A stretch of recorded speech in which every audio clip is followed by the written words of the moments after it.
You've been a big fan of Cuomo and the shutdown in New York. You've lauded New York for their policy. New York had the highest death rate in the world. How could we possibly be jumping up and down and saying, oh, Governor Cuomo did a great job? He had the worst death rate in the world. No, you misconstrued that, Senator, and you've done that repetitively in the past. They got hit very badly. They've made some mistakes.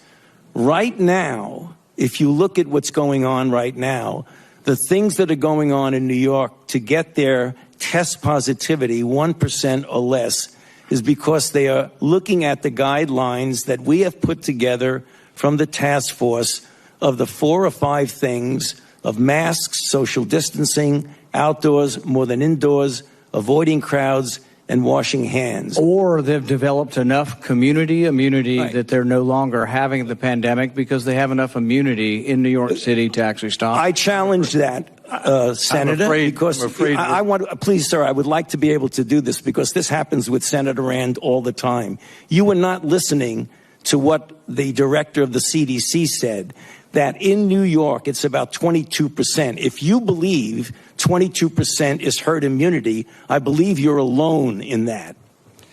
There's also the pre-existing immunity of those who have cross-reactivity, which is about a third of the public in many estimates from studies, which would actually get you to about 2/3. I'd like to talk to you about that also, because there was a study that recently came out that pre-existing immunity to coronaviruses that are common cold do not cross-react with the COVID-19.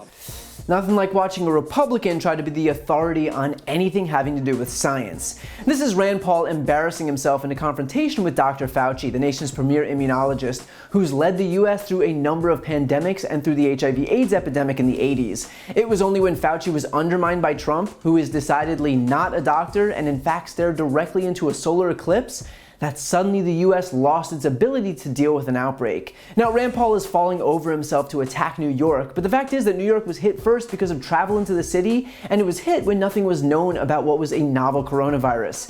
They had 0 legs up in terms of dealing with this, and as soon as more information did become known, New York quickly got it under control, meaning they trended in the right direction, as opposed to Republican-led states that opted to listen to Trump even after we knew more about the virus and led their states in the wrong direction. Rand Paul goes on to tell Dr. Fauci that the reason that New York's test positivity is so low, below 1%, is because they've achieved herd immunity. But that couldn't be farther from the truth. About 22% of New Yorkers have had coronavirus. 22% is not herd immunity. Experts estimate that about 70% of people would need to have recovered from coronavirus to achieve herd immunity. Depending on the transmissibility, that number could be even higher. With a disease like measles, for example, 94% of people need to have recovered to achieve herd immunity. But either way, whether we're talking about the 70th percentile or the 90th percentile, that is nowhere near the 22% that New York's got right now, meaning that Rand Paul is spewing baseless misinformation. The simple fact is that Rand Paul is simply looking for a reason to attack Dr. Fauci because his sole priority is carrying water for Trump.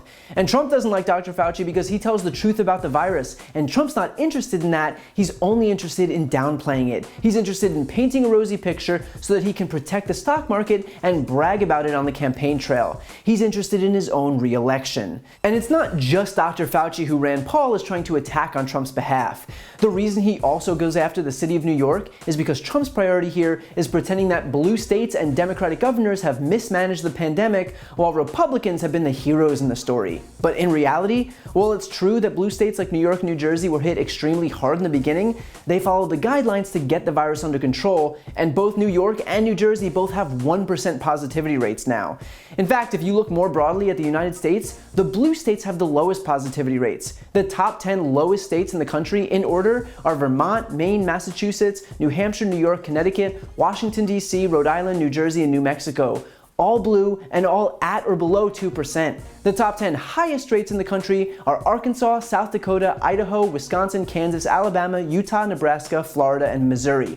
All states that Trump won in 2016, all with positivity rates between 11% and 20%.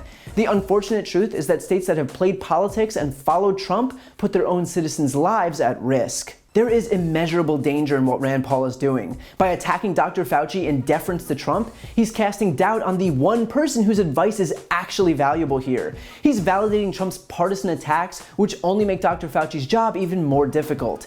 And when American lives are on the line, what Rand Paul is doing is only ensuring that more of them will be lost. Just like Trump, Rand Paul is only concerned with defending the president because there's an election coming up and he wants his party to remain in power. And if he's got to sacrifice thousands of Americans in the process, then that's obviously something he's willing to do. While you're here, please subscribe to my podcast, No Lie with Brian Tyler Cohen, where I take a deeper dive into the week's biggest stories and interview major players in the world of politics, like Kamala Harris, Adam Schiff, Katie Porter, Nancy Pelosi, Cory Booker, Eric Swalwell, and many more. Again, that's No Lie with Brian Tyler Cohen, available anywhere you listen to podcasts.